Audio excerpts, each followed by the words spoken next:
notoriously gruff father, and dear Millie, who treated her like a long-lost sister. Millie's friendship had made a tremendous difference as she tried to adapt to living in Chicago, America. A voice on a loudspeaker interrupted her thoughts, asking everyone to stand and direct their attention to home plate as the players from both teams lined up for the presentation of the 1945 National League flag to the Cubs. The crowd exploded with raucous cheers after the brief ceremony, then sang along as a band played God Bless America. Afterward, one of the groundskeepers drove a small tractor to transport the flag to the flagpole down what Danny told her was the third baseline. When he hoisted the bunting, once again the crowd went wild, even in the middle of the song. As they resumed singing, Anya remembered the same heartfelt song from the patriotic concert on the Wisteria, the war bride ship, as it crossed the Atlantic. Gigi, one of her London roommates, had performed the song at the concert honoring the country they would all soon call home.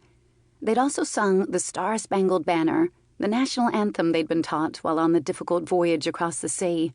Anya remembered how odd it felt, singing allegiance to a country not her own, and wondering if America would ever feel like home to her. But now, as the sea of voices joined in harmony, something about it warmed her spirits. She would always miss her beloved homeland, and while nothing could ever replace the special corner in her heart reserved for the Netherlands, she hoped in time she could remember it apart from the war-ravaged years. As the song reached its crescendo, she focused on the here and now, determined to keep the lingering sadness that coated her heart at bay.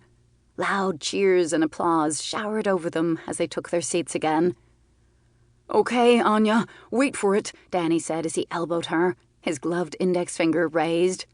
"Play ball!" Another round of exuberant cheers filled the air as both teams ran back onto the field. "That's Pat Piper," he shouted, pressing his lips near her ear. "He's the voice of the Cubs, and that's Roy Nelson playing the organ." She blinked. "Why would someone play an organ at a baseball game? Organs belong in churches and concert halls." "Are you kidding? It's tradition. What's a baseball game without an organ? You'll see." She wasn't altogether sure she would. Joey clapped his gloved hands and hooted. "Isn't this great? Opening day at Wrigley. We're coming off a 3-game winning streak on the road, and we've got Hank Burrowey on the mound for us today. I'm feeling the magic, Danny. Aren't you?" "Yeah, but the Cardinals are no cakewalk," Danny hollered back. "We may have won the pennant, but they beat us 16 out of 22 games last year." "Hey, no pessimism allowed on opening day," Millie teased. As the game got underway, the first Cardinal at bat stroked a hit off the first pitch and made it safely to first base. 2 batters later, he rounded the bases to home plate, scoring a run. Anya noticed a sudden shift in the crowd's enthusiasm. "Do the batters always hit every pitch?" she asked. No," Danny said, tugging his fedora lower over his brow. "A run by the opposing team scored by the first batter of the game. I'd say we're in for a rough ride today." "Oh, don't worry," Millie said. "It's a long game. Plenty of time to score some runs of our own." Anya settled in and did her best to keep up with Danny and Joey's ongoing explanations of the game on the field.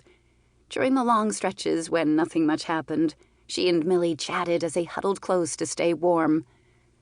"I cannot wait to see the curtains you're making for your new kitchen," Anya said. "It's such a lovely print." Millie smiled. "Isn't it pretty?